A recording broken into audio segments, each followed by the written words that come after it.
Hi guys, this is Leif, aka Evil Nerd Inc., and today I'm going to bring you something that I've had a lot of people asking me for. I'm going to tell you exactly what paints I use. I don't think that there's a week that goes by that I don't get a question about the specific colors that I'm using. In the videos, when I'm altering cards, I kind of will briefly show the paint to the front of the camera, but because it's time-lapsed and, you know, the way I'm holding it and stuff like that, the names might not be able to be visible. I kind of laugh a little bit because the paints that I'm using are not the end-all be-all paints. These are not necessarily the best paints for what you're going to be doing, and sometimes they're not even the best paints for what I'm doing, because I have to do a lot of custom color mixing. But I find that this palette that I have gives me the range that I need. I've certainly at other times had more paints. I've owned the complete Citadel range previously, where like they made the paints available in just like a stock. But I found that I didn't need all of those paints, and as time's gone by, I really haven't gone back to purchasing the whole line. I just kind of I buy them as I need them, because they are expensive, and you'll get very slight variations of colors which you can mimic by mixing yourself. So don't take this as these are the paints that you should buy. And some of them, in fact, I don't even think are available anymore, because I have a couple of paints that are like foundation paints and stuff, and I don't think Games Workshop makes them anymore. So what I will attempt to do is I will go through and show you all of the paints, but then I will also show you the paints that would most likely be equivalent in the current range for Games Workshop. And that should give you some ideas to go from there. I don't think that necessarily Games Workshop are the only games paints. I tend to use those because I've had them, but I also will buy P3 paints. I really enjoy their line. I think that they're quite good. I've used some Goldens to some effect. I haven't gotten onto those a lot because where I go, I don't see those all that often. I'm not a huge fan of Vallejos. I do like the applicator tips for those, and the Reaper series also has applicator tips, which are really, really nice, but I feel like they're slightly smaller bottles, and their ranges just aren't generally available. I haven't gotten onto those as much, so as time goes by, I'll probably introduce more of those into my paint collection, but for what I've been doing and what I'm continuing to do, the paints that I'm about to show you are what I've been using. So I get this question all the time, and I'm finally bringing you the answer of what are the paints that I'm using, so that way if you want to go out there and try this and do it yourself, you can attempt to do so yourself. So without any further ado, let's get to it. Okay guys, so here's my my paints. I have them stored inside of a little container, because I'll take them out to shops and stuff like that to do my painting. And it also is just easy to tuck away when I'm at home. I'm gonna move a couple out of the way because these are metallics, and I'll go over those later. Those are really only used for working on miniatures. So we'll start down here on the left side. These taller ones are P3 line from Privateer Press. So what I'll do is any of the ones that are Privateer Press, I guess, what I might do is just do a complete list in the description. So if you don't want to look through the whole thing, you can just write it down as a list or whatever. You can look in the description box, and this information will be there. And if you really want, then I can go through and figure out what colors would be in the Games Workshop line, or if you're like, oh, I can only get P3 paints, what can you suggest? Drop a comment below, and I'll try and respond to those messages. So we'll start off. We've got This is my light green that I use, and it is Iosan green from Privateer Press. So it's a little bit lighter green than what we're going to see in our next one, which is dark green, which is also in the Privateer line, which is Gnarls green. So to give you comparison, you can see one's like a forest green and one's like almost like a grass green or something like that. Next, I've got a yellow from P3. This is Sulfuric yellow. Now this one's kind of like a flat beige-ish yellow. Like it's, if you can see, you know, compared to the white here, it almost has, yeah, like a kind of like a beige-ish look. What I do have on the other side over here, I'll bring this just so I'll try and keep the color groupings together. This is Sunburst yellow. So this is really bright, cartoony looking yellow.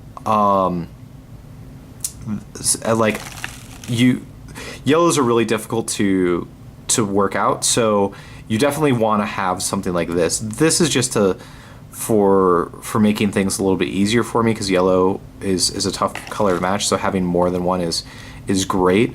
But you definitely need to have this very primary color yellow for mixing a lot of things. And then eventually I may do some interesting videos with miniatures, because if you put it on directly on black, you can get a really interesting green effect. But I digress. Next we've got like a brown. We got Gun Core Brown from Privateer Press. That is going to mix with, I've actually got a total of 3. I've also got Graveyard Earth from Games Workshop and Scorched Brown. Now you can see, oh, sorry, shaking my camera all over the place and everything here too. You can see how much darker the Scorched Brown is than the Graveyard Earth. And these are actually very similar, the Privateer Press and the other one. You can see that there's a slight difference, but they're very, very close. So I'll use these interchangeably quite a bit. One has slightly more tan, so it looks like if you mixed coffee with a cream, and the other one is a little bit more like a leathery color. So I actually have 3 browns, but I'll use these 2 interchangeably. I only have 1 purple. And geez, there's paint all over the front of this. I should have checked this out first, I guess. It's off screen, so I can try and scratch it and see. It looks like it's Xenos purple, Xenos purple, which is a really nice, powerful, royal-looking purple. It's nice and dark. That's great color to have. Next we've got Abaddon Black. This is just a standard black. Pretty much all of these I think are base or layers. I'm not going over that because, I don't know, GW mixing that, like, base and layer I feel like are kind of the same. They're very close in viscosity or thickness. You'll see later I do have 1 dry paint over here, but I tend not to use those. That was actually a mistake buying that one. So I don't find much of a difference. This is one of the ones that I don't think is available anymore. This is a foundation paint. You can tell by like the white top rather than like the clear tops that are showing the color through. This one's called Fenris Grey. I'm sure that they have something that is similar. This is a dark blue that's kind of got a little bit of gray to it. These were great paints. I don't understand why Games Workshop discontinued the line. They smell like house paint, and I have a sneaking suspicion that that's basically what it is. It is a slightly more watered down version of house paints, in that they cover extremely well on miniatures. They don't mix all that well, but they create a great base layer. So keep that in mind, that a couple of these are foundation paints, as is indicated, and it's from the Games Workshop line or Citadel Paints.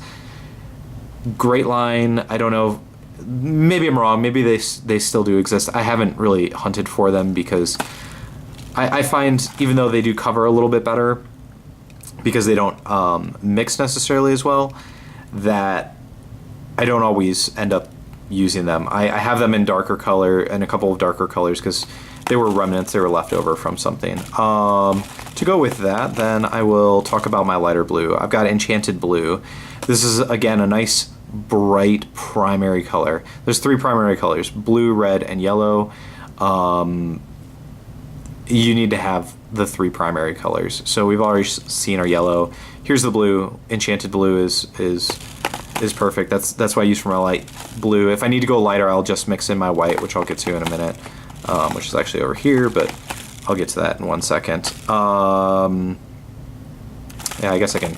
I'm kind of moving stuff around as we go, but we've completed these, and we're going into next. So the next one is the white. White Scar is the one that I have here. Generic white. It's a layer, so I guess technically it's thinner than a base. But any white will do. You just want a pure, the purest color of white that you can get, because you're not really going to use the white for painting directly on cards. You're going to use the white for changing the other colors. So I'm going to make a lighter purple with adding this white in. I'm going to make a lighter blue by adding this white in. I'm going to make a lighter yellow by adding this white in, whatever it may be. Next we have our dark red, another foundation paint as indicated by the white top. Evidently this was the foundation paint of all foundation paints. Evidently a lot of people have hard times with red. I don't particularly. I know I'm saying that and I'm using a foundation paint, so that might sound a little hypocritical or something, but I never really had too much difficulty, and I still don't. I would use, in place of this, like, I believe the other color is called Scab Red, or maybe that's the old name for it, but use a darker red color for your base, and then you'll use a lighter red color on top of that, because I know that this is over here. The light red to go with this is Blood Red. I'm pretty sure they've always called it Blood Red, and they're going to continue to call it Blood Red. This is, I think, the last release before the newest ones, but this is the 3rd primary color. This is the red that you're going to want. So what I've got here is something that's a little out of the ordinary. I have a shade. I picked this up because I wanted to try it out on a few things. This is basically what miniature players would call a wash. For my card painting, I really don't use this. So I really haven't used it very much for miniature painting either. I wasn't all that impressed with the way that it comes out. I'll create my own washes with just watering down these paints. So I may end up finding some uses for it. Like, I'm obviously not going to throw it away. I've bought it. But here's my single dry. This is called Ethereum Blue. And it's a light gray with just a touch of blue. It really looks like it's gray in this image probably too, but there's a very, very faint amount of blue to it. As it is called dry, I'm not a big fan of this part of the series. I think they're supposed to be used primarily for dry brushing effects on miniatures. I bought the color not really knowing. This was my first foray into the new Citadel line, and I bought it just not really paying any attention to it. Didn't try and shake it up or anything, and thus didn't notice that it all just sticks in the bottom. It never comes up to the top.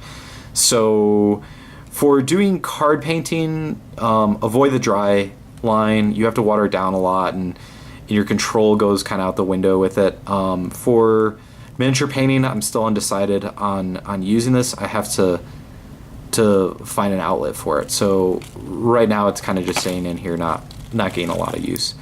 Fortress Grey, I'm pretty sure this pot's almost dead. You can see that it's kind of drying up here on the bottom. So this will be getting replaced with something else soon. This was my light gray that I used for the longest time for base coating everything, and I think that I've just got a little bit of paint out of it, so I just use it very sparingly when I want that particular color.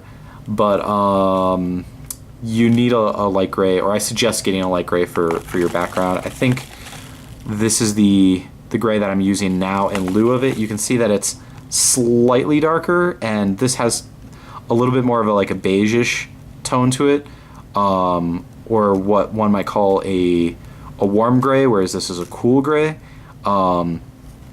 But that's okay. They're pretty close, or they're close enough that for what I'm using them for, I can adjust. This one's called Administratum Grey. It's a very, very nice gray, and it's a layer paint, and it thins out nicely. That one is highly useful. I have a darker gray, Dawnstone, which I tend not to use very much, but every once in a while I'll break this out. It's very close to a darker gray that I'll use on some of my miniatures, but I darken it up just a little bit more. So I picked this up thinking that this was going to be a good base coat, but it's too dark. So I just use that every once in a while. This is, I don't think you can make it out. Let me see if I can scratch some of this paint off. It's not really coming off, but I know this one by heart. This is Bleached Bone. This is what I use for my highlights on both my miniatures as well as my cards, because most of the time you don't want to go all the way to white. You can see the difference here from the actual color of the paint to this label, which is basically pure white. Most things don't get highlighted all the way up to this. It stands out and really looks crazy. Like it looks kind of cartoony. And so I end up using this as my absolute highlight. This is as bright as I go. I will mix in white on other colors to brighten them, but when I'm just dropping a line that's supposed to be white, I'll actually use this most of the time. So, Bleached Bone. Sorry, it's kind of mucked up. Geez. Okay, let's see. All right, the paint's coming off on this one. The reason that there's paint on let's see here. Sorry. The reason that there's paint on the front is because these are GW paint pots. They've got a little hinge in back here, and then in front they've got a push tab. And so what you do is you push to open them up. You just push directly up. But as you do that, paint gets caught on the inside top lip, and your thumb ends up dragging across it. And sometimes then when I reach to put the paint pot down, my thumb comes down here and it gets either paint on the top or on the face, which happens to be where the name is. So I'm not a big fan of these GW paint pots. I don't think too many people are. I believe this is blazing orange or possibly flaming orange. I can't make out what the first letter is. So it's one of those two. It kind of looks like an F. I'll try and scratch this off when I'm not doing the video and write it down in the description box. But either one of those is going to be your nice bright orange that you want, blazing or flaming orange. The one's slightly darker than the other, as I recall. My lighter orange is Khador Red Highlight, and it again, a lot of the P3 line seems to have this kind of like washed out creamy look to it, like whereas the Games Workshop line is a little bit more intense. So that's why you'll see that I'm using both of these lines. They have slightly different variations. I know the P3 line has some more intense colors too, but the Games Workshop seems to be a little bit brighter. I have yet again another foundation paint. This one's called Gretchen Green, and as you can see how clean it is, I almost never use it. Just because my other two greens tend to work very well for what it is. And I guess I just don't paint green all that often, especially this kind of pea green. I don't know how I would describe this. This is almost like a very light olive drab green. And yeah, I just tend not to paint with this color all that often. So the last paint here in what I'm using for my painting on my cards is Pink Horror. This is a nice bright pink, and I suggest if you're even going to get remotely into painting, whether it's miniatures or it's cards, get a nice bright pink, something that's magenta. And when an artist says magenta, what they're meaning is like there's two different types of reds that end up getting used when you're painting. and magenta is the base color that's used for mixing. So actually, when you like use Photoshop or certain printers and stuff like that, they'll have CMYK, and those letters indicate the different types of pigments that are used. M is magenta. So this is a color that's used for printing and stuff like that. And just trust me, there's certain times that mixing a red and a white does not get you the pink that you want. You need a nice bright pink, and if you can get it where it's like not quite neon, but it's really, really intense, that's what you want. You'll use this for mixing with certain things too, but not as often as your reds and your whites. But pink is very, very useful. And then yeah, we already went over the Graveyard Earth. And then last but not least, this is pretty much exclusively for the miniature painters. I have 3 metallic paints. I don't really do non-metallic metals all that much. I think it looks really snazzy, but it's not a technique that I'm versed in quite a bit. So the 3 colors that I use are Tin Bits, Boltgun metal, and then solid gold.